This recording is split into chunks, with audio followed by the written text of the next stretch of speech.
सद्गुरुवे नमः। नमस्ते, नमस्कार, सलाम, प्रणाम, दंडवत, बंदगी। बीजक मूल। बीजक कबीर साहब का मुख्य एवं प्रमाणिक ग्रंथ है। इसमें 10 इंद्रियों एवं 11वें मन को मिलाकर कुल 11 प्रकरण मिले हुए हैं। प्रकरण का नाम इस प्रकार है।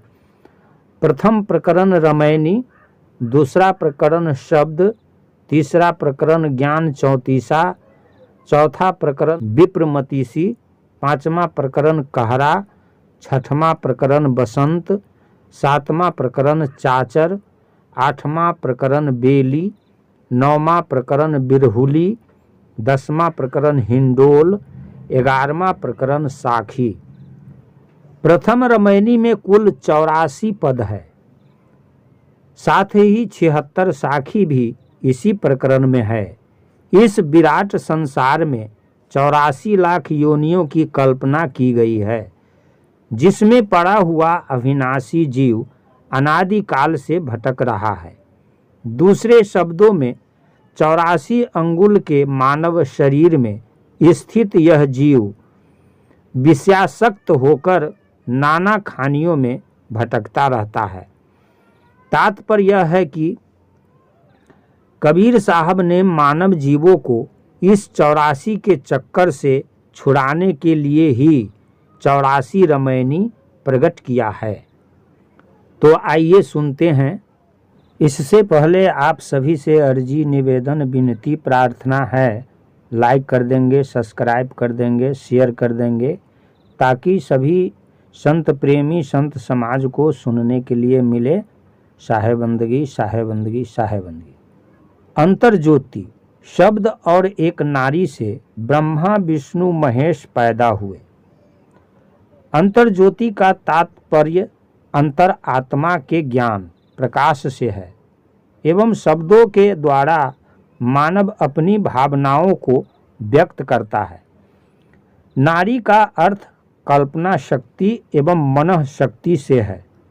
मानव की इसी शक्ति ने विश्व की सृष्टि, स्थिति एवं प्रलय के लिए कर्मशः ब्रह्मा विष्णु महेश की कल्पना की है और सदग्रंथों में लिपिबद्ध किया है।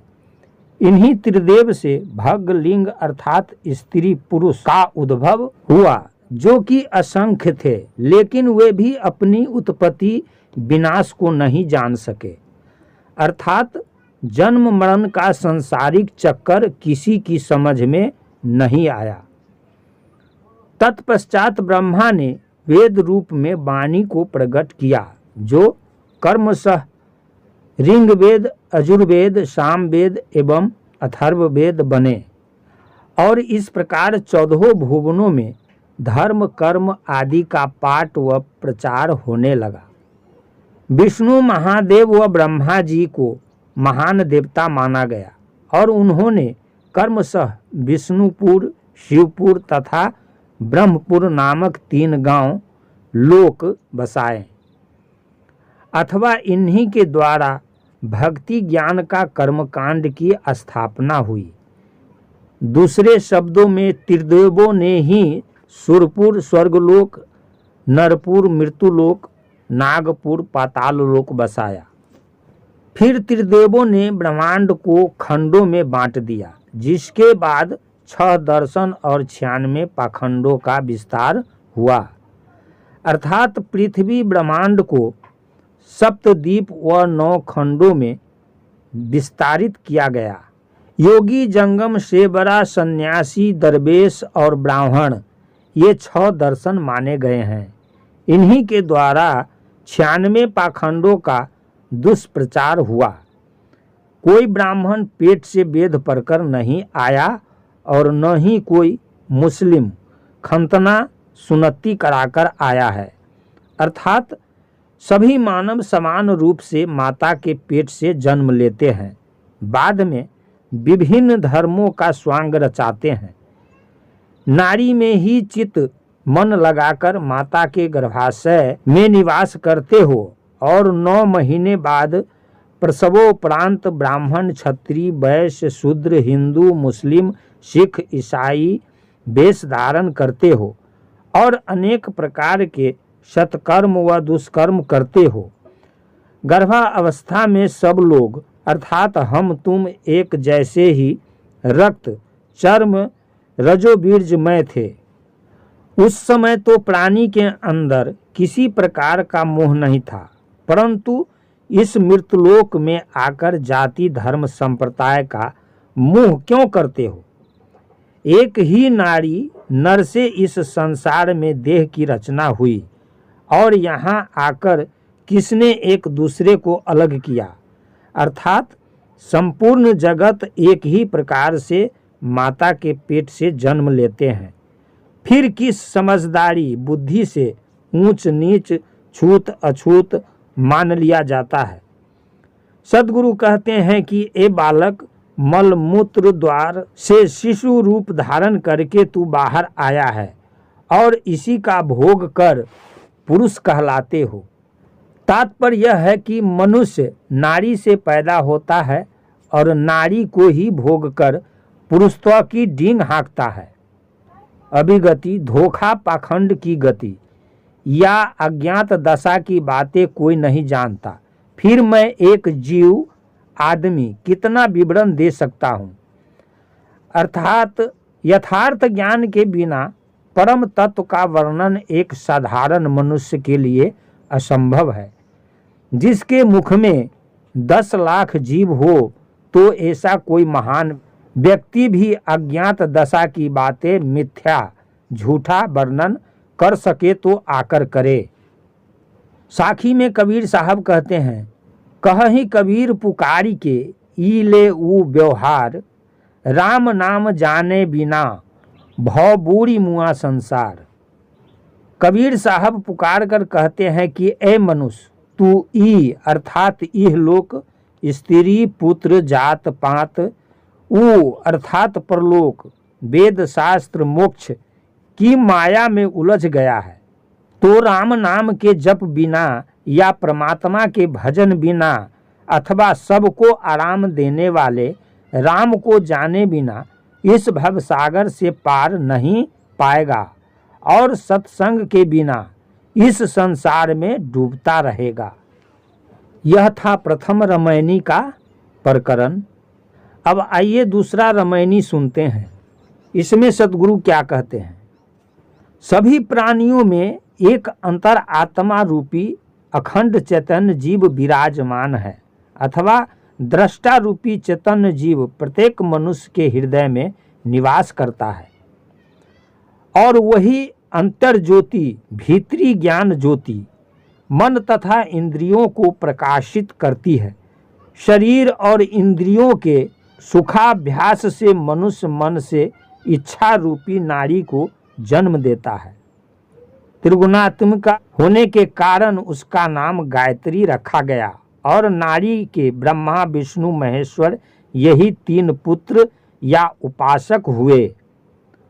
अर्थात गायत्री मंत्र ही मनुष्य के मन से पैदा हुई इच्छा नारी है और वेदों की माता गायत्री के प्रथम उपासक त्रिदेव ही थे और वह त्रिदेवों की माता बनी। तत्पश्चात ब्रह्मा जी गायत्री माता से पूछते हैं कि महेश्वरी, तुम्हारा पति कौन है और तुम किसकी पत्नी हो? तब माता ने कहा कि तुम ही हमारे हो, हम ही तुम्हारे हैं और कोई नहीं है। अर्थात तुम ही तीनों मेरे पति हो और मैं ही तुम्हारी पत्नी हूँ। तात्पर्य यह है कि जीव ही पुरुष और इच्छा ही नारी है और इच्छा नारी जीव से ही पैदा हुई और जीव ही उसे भूल गया है। संसार के सारे मनुष्य पिता और पुत्र हैं और सभी एक ही माता नारी जाति से पैदा हुए हैं और एक ही नारी जाति में विमोहित होते हैं। साखी में कबीर साहब कहते हैं, बाप पूत की एकै नारी एकै माय बियाए, ऐसा पूत सपूत न देखा जो बाप ही चिन्ह धाय। जैसे पिता पुत्र एक सा पुरुष रूप है एवं उत्पन्न करने वाली माता भी एक रूप अर्थात एक जैसी नारी है और वही माता नारी सबको पैदा करती है। सतगुरु कहते हैं कि ऐसा कोई सुपुत्र पैदा नहीं हुआ है जो अपने पिता को पहचान सके।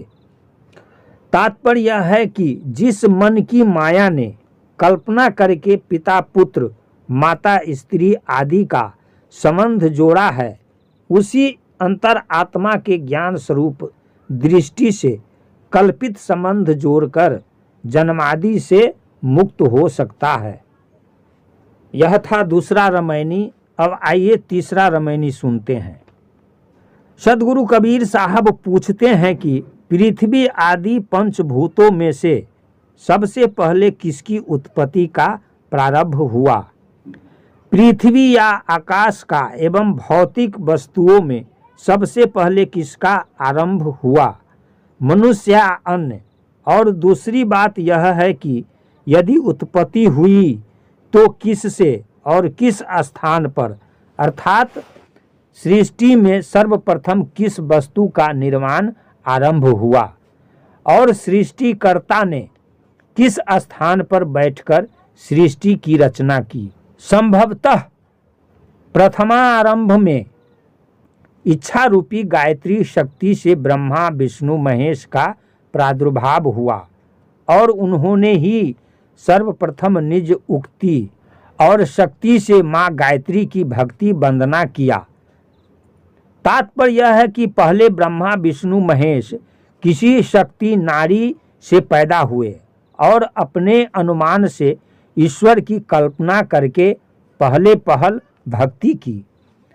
तत्पश्चात पवन पानी और छाया आग प्रकट हुए और काफी विस्तार के साथ माया भी प्रकटित हुई। इसके बाद अंड पिंड और ब्रह्मांड प्रकट हुए एवं 9 खंडों के सहित पृथ्वी प्रकट हुई, अथवा पृथ्वी को 9 खंडों में बांटा गया। फिर सिद्ध साधक और सन्यासी हुए जो किसी काल्पनिक अविनाशी ईश्वर की सेवा अर्चना में लगे रहे। तदंतर संपूर्ण सुर नर मुनि सब प्रकट हुए और ये सभी निरंकार अविनाशी अदृश्य ईश्वर की खोज में लगे रहे और थक हार कर बैठ गए, अर्थात स्वस्वरूप में पृथक तात्विक वस्तु को मानकर उसी की खोज में पड़े और अंततः हार कर अगम और अपार समझ बैठ गए। कबीर साहब साखी में कहते हैं, जीव शिव सब प्रगटे वे ठाकुर सब दास, कबीर और जाने नहीं एक राम नाम की आस। कबीर साहब कहते हैं कि जीव से ही शिव अर्थात ईश्वर की कल्पना हुई और वही कल्पित शब्द ठाकुर स्वामी बन बैठे, बाकी सब स्वयं ही उनके दास बन गए। जबकि मैं किसी अन्य को नहीं जानता और केवल आत्मा राम नाम की ही आस लगाए रहता हूँ।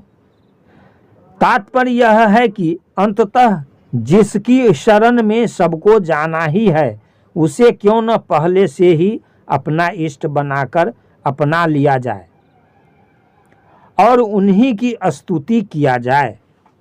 ये था तीसरा रामायणी। अब आइए चौथा रामायणी सुनते हैं। जगत गुरु ब्रह्मा जी ने सर्वप्रथम यह विचार किया कि जगत का निर्माता कौन है एवं काल्पनिक ईश्वर का गुणगान करने लगे। उसकी प्राप्ति के लिए नाना प्रकार के यज्ञ हवन पूजन आदि में संसार पागल होता गया। तब माया शक्ति ने उन्हें भक्ति रूपी बंधन में बांध लिया। दूसरे शब्दों में गुरुओं ने वेद रचना से पूर्व ही काल्पनिक जग निर्माता की प्रार्थना वंदना शुरू कर दी और सांसारिक सुख प्राप्ति के लिए अंधविश्वास में पड़कर सब लोग मदांध हो गए और शक्ति स्वरूपा माया ने सबको घेर लिया और हिंसा आदि कर्मों में लिप्त होते गए। माया की उपासना ने अद्भुत प्रेम उत्पन्न किया और श्रद्धा भक्ति बढ़ती गई। मिथ्या बातों में इतना रस भर दिया गया कि मनुष्य के हृदय में अथाह भक्ति उत्पन्न हो गई। सब कल्पना में ही रम गए, परंतु गुणी अवगुणी, विद्वान मूर्ख, पंडित अपंडित सृजनहार को नहीं समझ सके, और बहुत से लोग तो माया व ईश्वर को पहचान भी नहीं सके। तात्पर्य यह है कि अनेक प्रकार के प्रयत्नों, नाना धर्म कर्मादि के बावजूद उस कल्पित वस्तु को खोज नहीं पाए और उसकी वास्तविकता से काफी दूर रहे। सद्गुरु कहते हैं कि सत्संग आदि के प्रभाव से जिन लोगों ने यह जान लिया है कि सब कल्पना मात्र है, जड़ और चैतन्य नित्य है, तो उनका मन निर्मल हो गया और अंतःकरण शुद्ध हो गया है। परंतु जो लोग अभी भी काल्पनिक लोक में भ्रमण करते हैं, वे कल्पना रूपी आग में पतंगे की भांति जल जाते हैं। साखी में कबीर साहब कहते हैं कि ए पगले, देख देख कर गाने में क्यों समय गंवा रहे हो, गुरुओं और शास्त्रों की बातों को परखो, तुम्हें वाणी की परख अभी नहीं हुई है। कल्पित वाणी का आदि अंत तुम ही तो हो। स्वयं वाणी ने अपनी अनस्वरता सिद्ध कर दी है। आश्चर्य है कि फिर भी उस काल्पनिक वाणी के मोह में फंसे हुए हो। दूसरे शब्दों में जगत के आदि अंत, उत्पत्ति प्रलय आदि बातों की कल्पना तो तुम स्वयं करते हो और तुम्हें स्वयं इन वाणियों की परख नहीं है। यह था चौथा प्रकरण रामायणी। अब आइए पांचवा सुनते हैं। इसमें सतगुरु क्या कहते हैं। सतगुरु कबीर साहब कहते हैं कि युग युगांतरों की पुराने बातें कहाँ तक कही जाए। लोग ब्रह्म ब्रह्म तो कहते हैं, लेकिन उनके सृष्टिकर्ता को स्वयं भूल गए हैं तथा कल्याण की बात भी नहीं पहचानते हैं। विष्णु महेश और ब्रह्मा के मन में यही इच्छा लगा कि ओम सोहंग आदि दो अक्षरों को मोक्ष प्राप्ति का साधन बनाया जाए और उन्होंने ही इसका प्रतिपादन किया। फिर दोनों अक्षरों रकार मकार से जप आदि का संकेत दिया और जप का विधान किया और उसी को परम ब्रह्म मानकर प्रमाणित कर दिया। इस प्रकार लोगों ने निज चेतन दृष्टा स्वरूप को भूलकर पठन पाठन मनन कीर्तन कर नाना संप्रदाय चलाया और विविध अक्षर का मार्ग संसार में चला दिया, और वही मार्ग विधि सनक सनंदन सनातन संतु कुमार आदि के मन में भाने लगा। किसी ने स्वयं आत्मचिंतन या शोधन नहीं किया और एक दूसरे की राह पर चलते गए। वेद शास्त्रों एवं किताबों में रम गया, अथवा यह कहा जा सकता है कि वेद पुराण एवं कुरान वालों ने भी अपना अपना प्रचार जमकर किया और यह सब अगम अपार वाणियों में फैलकर काफी लोकप्रिय हुआ।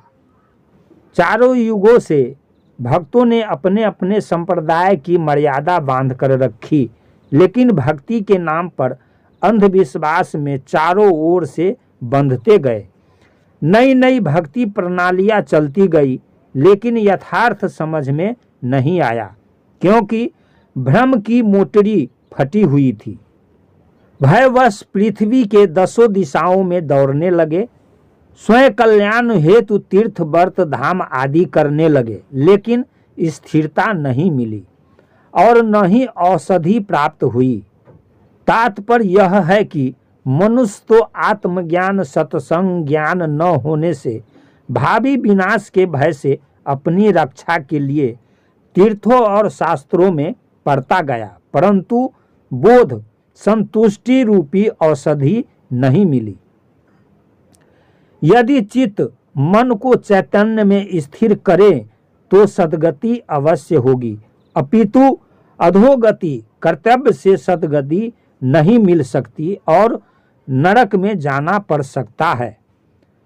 तात्पर्य यह है कि मनुष्य मन को बाहरी विषयों या परोक्ष कल्पनाओं में न भटकाकर अपने आप में आ जाए तो उसका स्वर्ग यही है, वरना आत्मस्वरूप को भूलकर विषय भोग एवं मन कल्पना रूपी नरक में दौड़ता है। हंस की चाल पूर्व दिशा की ओर होती है, अर्थात ज्ञान मार्ग पर चलता है, जबकि भावार्थ यह है कि पूर्व दिशा यानी पूर्ववत प्रथमावस्था में ही रमे रहोगे तो अवश्य मुक्ति मिलेगी, क्योंकि संधि समीप में ही है। कोई पहचानने वाला गुरु होना चाहिए। यह बोध संतुष्टि तो समीप ही है, परंतु इस रहस्य को कौन समझाए। भक्तों को भक्ति की धुन लगी रहती है, उसी में खोए रहते हैं, उसी का श्रृंगार करते हैं, स्वस्वरूप का विचार नहीं करते, जिसके कारण कल्पना रूपी समुद्र में डूब जाते हैं।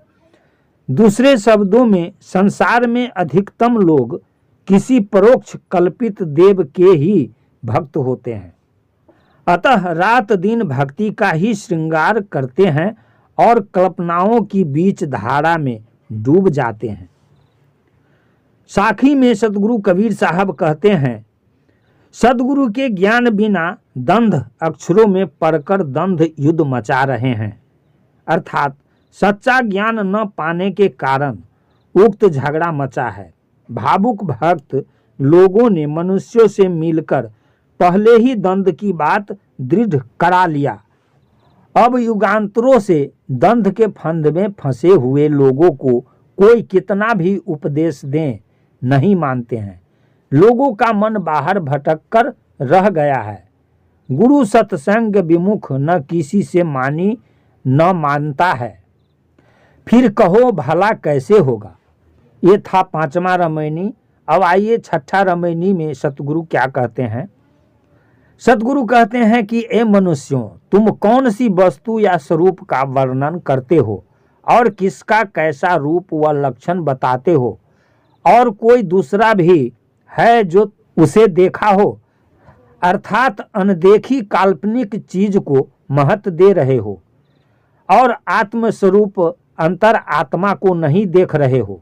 यह सबसे बड़ी भूल है। उसका रूप ओंकार प्रणव का नहीं है और न ही वेद का रूप ही उसका आदि है।